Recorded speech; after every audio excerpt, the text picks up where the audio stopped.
Et l'autre tozobo ça na c'est que biso toza batei.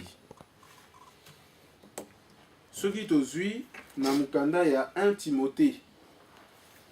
1 Timothée chapitre 2 versets 1 à 10. Ezali apôtre Paul akomeli moyekoli na ye Timothée. Mwana na ye ya molimo Timothée. 1 Timothée chapitre 2 1 à 10. Au nom du Père, du Fils et du Saint-Esprit. J'exhorte donc avant toute chose à faire des prières, des supplications, des requêtes, des actions de grâce pour tous les hommes, pour les rois et pour tous ceux qui sont élevés en dignité, afin que nous menions une vie paisible et tranquille en toute piété et honnêteté. Cela est bon et agréable devant Dieu, notre Sauveur, qui veut que tous les hommes soient sauvés et parviennent à la connaissance de la vérité. Car il y a un seul Dieu et aussi un seul médiateur entre Dieu et les hommes, Jésus-Christ homme, qui s'est donné lui-même en rançon pour tous. C'est là le témoignage rendu en son propre temps, pour lequel j'ai été établi prédicateur et apôtre. Je dis la vérité, je ne mens pas, chargé d'instruire les païens dans la foi et la vérité. Je veux donc que les hommes prient en tout lieu, en élevant des mains pures, sans colère ni mauvaise pensée. Je veux aussi que les femmes, vêtues d'une manière décente, avec pudeur et modestie, ne se parent ni de tresses, ni d'or, ni de perles, ni d'habits somptueux, mais qu'elles se parent de bonnes œuvres, comme il convient à des femmes qui font profession de servir Dieu.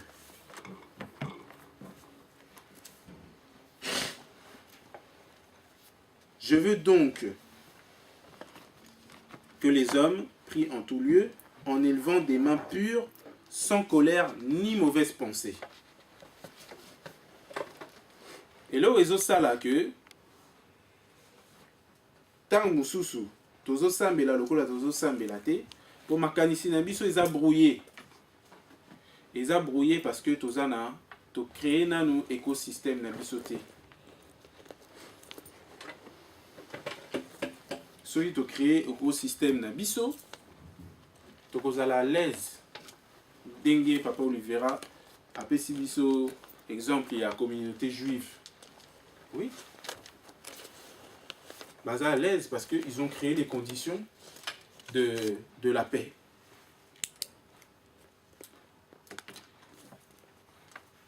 Ah, tu as un exemple, il y a Malamu. Papa Godi, il y a quoi ça la société na Bilamba. Donc il y a Azeli Bissoté. Dans le groupe de travail, il y a fois Zalankati. Il y a un zine, il y a Bilamba, il y a veste, il y a un modèle qui mangiste. Donc, tu as commis déjà 20h45. Donc, ici, mon secrétaire, idée nyonso au commis yango. Peut-être Papa Godi au Bakisalika Momoko, malgré au commis retard. Thème Nabiso. Les lots sali le kutakano. Thème il y a le kutakano Nabiso, kimbangisme et habillement. Papa Fumalongo, Papa Djamgenda Kuntima, apesi biso norme. Alobi, bino ba papa, bolanda ndenge nga na latelaka. Ba maman, bolanda ndenge maman bibi a latelaka. To lakisi awa, to projeter ba photo, ya ba papa. To moni place, bango ba lati mabete. Ba zolata, bien, propre et de façon décente. Mais, na biso ezomona na ke, to lingi copier ba modèle ya mabe. To lakisi yango pe awa. Bilamba katana, eza trop court, bilamba ezolakisa nzoto, modèle namba modèle oyo tozomona surtout na semaine. Yango tomoni que il faut to valoriser image ya kimbangisme awa na France à travers l'habillement. Parce que na elateli déjà mutu soki atali yo olobi nano eloko te, mais aussi opesi ye message ozomona. Alors réflexion na biso ya mokolo ya lelo tolobi que il faut to meka ko valoriser kimbangisme na mboka oyo à travers l'habillement. Nde tolobaki que toko créer un groupe de travail parce que tozana ba compétence nyonso. On a des commerciaux qui travaillent dans le textile. On a des stylistes, on a des modélistes, on a des couturiers, des couturières. On a tout ce qu'il faut, on a des ingénieurs en textile. On a tout ce qu'il faut pour pouvoir créer par nous-mêmes, pour nous-mêmes. Et par la même occasion, réfléchir aux moyens de créer une activité génératrice de revenus pour esunga biso na botongi ya nkamba. Yango to pesani ba makanisi awa pour to pesa ba piste et à réflexion na groupe de travail wana sur quels critères ils vont travailler. Peut-être au bakisa idée mususu avant tout ça. Merci, Papa Président. Juste parce que c'est vrai que vous m'excuserez, hein, n'a pas qui sont les Dieu le Père, Papa de Mungana, notre Seigneur Jésus-Christ, c'est l'Esprit, ça divine pas ce moment kengani. Na uchi sika makamuku ya kilobi. Fallait que j'aille porter à faire un témoignage sur ça, les événements de Notre-Dame de Paris. Paris en pleure. Alors quelle dame pleure, on ne sait pas trop. On aura l'occasion d'en parler. En tout cas, merci Papa Président. C'est vrai, quand on parle du vestimentaire et lamba, en Congo, parce que c'est notre soubassement, du point de vue communication, on appelle ça mvoatu. Tu voiti, il mvoatu. C'est vrai que mon kiliti ko fanda, il y a souvent des dictons qui me disent par exemple, on reconnaît, l'habit ne fait pas le moine. Mais d'autres pas, ils ajoutent, on reconnaît le moine par son habit. Donc quelque part, il y a... Ouais, enfin bref. Moi, ce que je voulais, quand c'est là qui thématique, parce que j'étais un message, ça m'a interpellé. Et ma préoccupation était de savoir pourquoi Bisso Tuzalinda qui s'est mokili, Tulandaka, le problème, c'est ça surtout, pour savoir qui. Moi, c'est mon interrogation. Hein. Tuzali Banani. Alors, à propos des vêtements, je vous ai toujours dit que moi, j'ai passé 30 ans au Vatican. Alors, Basolo Kawana, ils n'ont plus de secret pour moi. Je prends l'exemple. À l'époque, quand on a aussi la Nkadiam Pemba, dans le vaticanisme, j'étais un grand monteur ambiance, le showbiz, Paris, Kofi Olomide, c'est un témoignage que je porte. Kofi Olomide, c'est Bercé Liboso, c'est moi qui passe sur M6. Makambwe Belé, Tomi Yebakati. Et là-bas, si le logo Mona Kanga n'est pas présent, je n'ai pas soulevé l'État, c'est parce que la notion de la présentation, ici, Bandeko te fait bango, ces créatures avec qui nous cohabitons, dans la disposition moko spirituelle, et le mot va te penser. Tout ça, l'angle est pensé. Par exemple, quand on parle de vêtements, il y a des griffes. Hein? Griffes. Griffes. Même gros griffes. Ah, dans l'attaque Yoshi Yamamoto. L'attaque Yves Saint Laurent. Oyebi, n'est pas toi qui comme moi Yves Saint Laurent. Dolce Gabbana. Oyebi, Batouan Basavanan. Dolce Gabbana, mi bali. Gianni Versace, c'est des homosexuels. Bibulu kibeni deni bani ya mapenza usiko yo muni yango iloko ya motu ya kolata tala ngaso kina koma bopato bingi basika ngai yo yibi na bangoti po na yibi que oyo na latiko esika la wuti wana les médias au bazo le reportage toute la caméra braquée sur pour nini parce que moni di MG en fait dia Congo té parce que moni oyo na lati parce que na cause la moto mabe mais le fait que na lati eloko yo quelque part plus il y a pas biso photo na bango basa bango photo te bango ndé bazali wana on fait bref donc la jeunesse les jeunes et malheureusement tout ça a mis mais surtout à travers les médias je prends l'exemple tout un modèle star on joue au Nzambe a certains comme Satana a détourné par la déviation. Tu vois, Pif Daddy, Beyoncé, tout ce monde-là du showbiz, la cabale a récupéré. Qu'est-ce qu'ils font? Ils le prennent en modèle. Alors, ils le font voir les vêtements. Mais on dit, ah, comment il est? Bref, donc, Tolata Oya Bisso. Merci vraiment beaucoup. Les canissi Oyo. On a tout. On a tout. Tout le monde a uniforme, tout ça. Si on avait une industrie appropriée pour ça, mais est-ce que tu vois un bon? Jamais. À peu près 17 millions de fidèles. Notamment, il y a un baguette ça. Tommy Yeba. Qui boit? Oh, tu vois, Yves Saint Laurent. Nyama. Qui boule? Qui fait? Parce que par contre, Yves Berger. Il y a un tiré là, ouais. Mais pas de Bali. Ce qu'on a dit, on a dit Yves Saint Laurent. Oh. Mais ça, il y a Nyama, à la Yoti. Parce que Griffe, Menzala. Griffe, Nzala, ben. Gala sala kaboye parce que la team fumo longo, mfumo laza. Ce qu'on dit laza est comme Nzala. Ce qu'on a dit Nzala ya mfumo longo. Griffe ya kibulu te ba nyamate mais griffe ya mfumo longo. Pour y wana sali ke biso zala na comme pour que sur lequel point de l'ungana parce que moi merci beaucoup. Merci beaucoup. Bon. Peut-être on va passer au Bakisa de Kamumoko, papa pasteur. On a commis déjà 20h50. Tout c'est ça. D'accord. En tout cas, merci. Dès que tu lobby, tu as monté groupe de travail. Voilà. Des avancements, il y a mis ça là dans Bango. Et qu'on permettre biso si que to yeba to pesa ba moyen oyo et singeli pour to créer valorisation ya kimbangisme oyo ezali série ya liboso ya lokutakano ya ba jeune to banako luka siko ba solution awa to memela susu papa ba problème te mais to memela ye ba solution to memela ye nini ba solution. Maman Sophia, on va s'en inquiéter. Na kombo tata mwa amoli mon centre wa Olivier. C'est vrai que na landi nyonso ndenge projet bo présenter biso.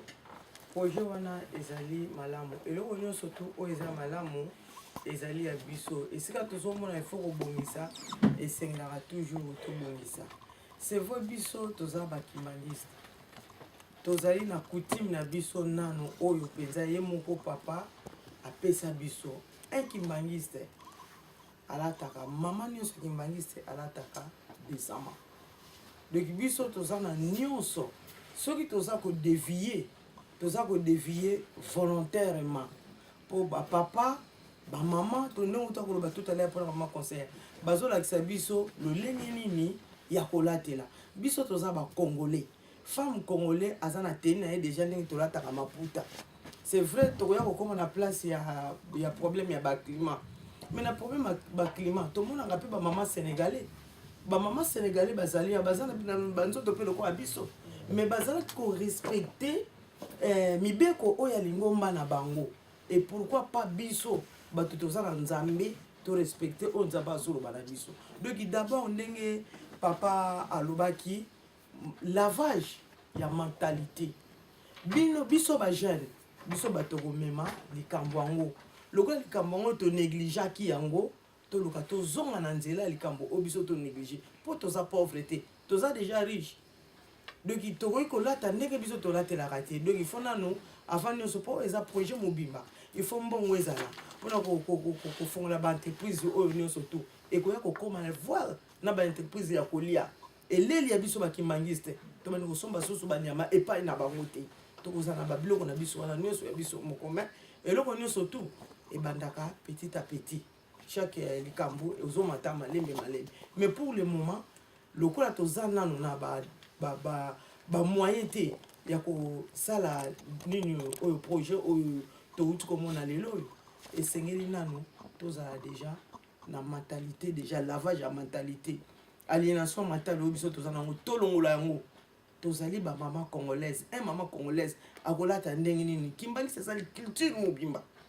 toza na culture na biso elateli ya mama kimaseke ntango atelemi wana akolata desama alati maputa ne papa azoloba yango maputa mibale okolata liputa moko te ntango ozolata okoba ndenge nini okokitisa liputa wana soki olati robe na yo kosuka wapi soki olati jipe na yo kosuka wapi to soki na kamba bazolakisa biso yango osoma donc loko bandeko na biso bakokende ntango bazokende voyage nyonso bato bazokende na bafete na biso ya minene esengeli il faut koteya ntango moto azokende ayeba elamba nini akende kolata na kamba osomana nyonso wana ezali très important ke non mwana oyo awuti na paroisse ya Saint-Ouen akei na pèlerinage na kamba ayeba mpe ndenge azokende na kamba azokendele nini donc biloko wana nyonso tu ezali travail monene il faut esalema po totika koyokisa nzambe na biso soni donc mpo na ngai namoni nanu lavage ya cerveau nanu totika nanu mpo soki eloko cerveau esokwami nyonso tu ekoya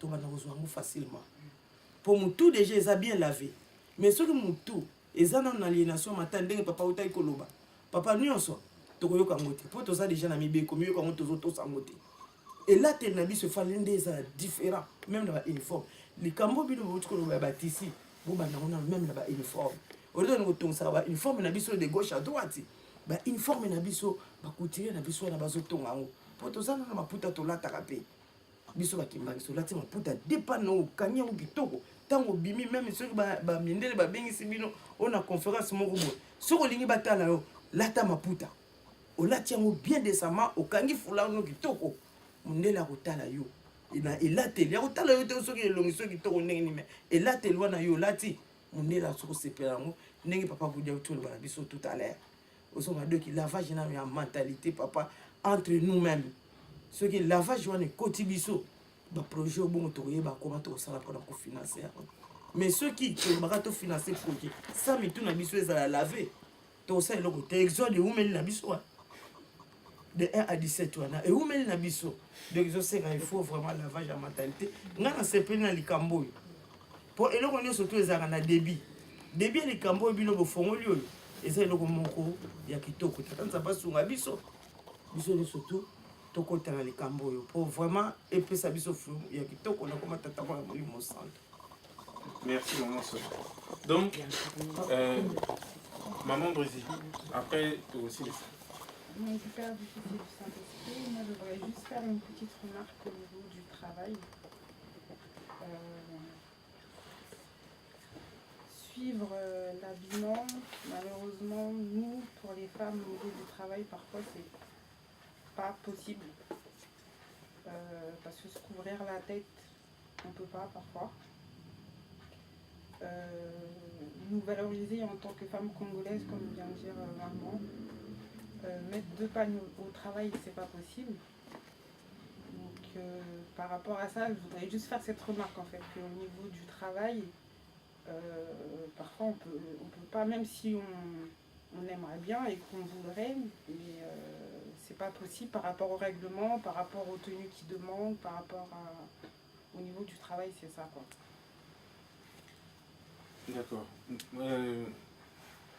Wana na otika bal na maman Jeanne yemoko awoyeba ndenge nini akorépondre bino mais biso tolobi boye maman Sophia olandi ndenge lokutakano esali na nkamba malgré toyoki ba détail te mais tozolanda principe ya mokonzi ya bule papa aye pona clôture ya lokutakano alobi tolanda mibeko toyebi yango mais mbangu bokende kozulanga ba $10 po tosala misala tozokende nango mbala moko ba oyo bakolanda balandi po eza mpe na ba jeune kimbangiste bakendaka misala jamais na ba mini jupe bakendaka toujours na ba jupe ya milai baza mpe ba jeune ba oyo baza na possibilité ya kolata foulard balata ba foulard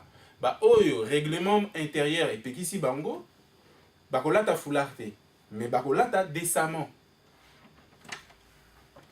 ozomona donc biso tokozela te ke tosala nanu lavage ya mentalité mpona bato nyonso po ta mosusu ekosala un siècle tokende nango nyonso mbala moko. Mutu il faut ozala sûr na likambo na yo. Yango bayebisaka biso lere nyonso. Mosali tina nini asalaka. Nayebi te soki bozo comprendre. Si. Faut kozala sûr. Soki toza sûr ya eloko wana. Po biso nyonso tozolobake eza eloko ya bien ba jeune na sepeli. Oui. Soki eza eloko ya bien, totia sikoyo maboko na poche. Soki totie maboko na poche te tolobi kaka ke eza eloko ya bien tozotala ngo na musika eza bien. Tokosala pe eloko te. Soki tomoni ke eza likambo na biso, leur groupe de travail akoya na conclusion ya travail na bango et que bakosenga biso nyonso to participer à 50 €, biso nyonso tia ba 50 €. C'est simple. To s'attendre pété que bato nyonso bakondima likambo wana. Naba oyo bazo sepela nango te. Naba oyo bazoloba ke bazo sepela nango me bakosala te. Naba oyo bazo sepela nango me bakosala, biso tokende kaka na modèle ya mfumalo. Ya version ya sika ya lokutakano. Tolobi likambo. Oyo alandi, c'est bon. Oyo atikali. En même temps, tozotia ba moyen pour tolakisa monene ya kimbangisme. Papa azolala, azolamuka, mutu na ye kaka 2021. Azana ba objectif. Biso tozana ba objectif te, tozotala kaka ke lelo na liaki yaourt, lobi na lamuka, ça suffit. Wana biso. Mais mutu faut azala na ba objectif. Et biso lokola tozolanda, papa Simon Kimbangu kiangani, biso pe photo landa kaka ba objectif wana. Misala tango tozolobake, misala yenkamba, to misala yengomba, to kenaka nango nyonso mbala moko. Mise nzanza bisadi, restaurant nini, ti ba libaya awa, nyonso tekenaka nango mbala moko. Tokozela te ke batu nyonso babongo wana. Toto te ya soki nini. Tokokende nango nyonso mbala moko. Wana eza principe ya lingomba. Ekendaka ti même na gestion na biso ya mbongo. Nakanisi bino bozo simba mbongo kuna na paroisse boyebi. Soki olobi ke mbongo okanga ngo kaka na likambo moko. Nyonso ekendaka na banzela. L'essentiel que to poussana. Donc nakanisi topesi merci na ndenge tolandi thème na biso ya lokutakano ya lelo. Kimbangisme et habillement. Moko na moko asala effort amitala a contrôler et la telinaye. Tangu ozolata bien, ngape nazolata bien, yekuna azolata bien, toko valoriser image ya kimbangisme. Matei eko continuer. On a Ijiki, na Paki, malgré que papa Antonio n'a évité ce bozo nini, mais afki lokola balamuki. Donc toko kende nengwana. Matei toko continuer kaka côté yana. Mais tozala na souci ya likambo na biso oyo. Yango toyimbaki nzembo ya vous êtes les ambassadeurs. Tolandaka nzembo wana bien maloba nango moko. Pona lelo tosukisi bongo na koma tata mwana pe tata molimo santo. Amen.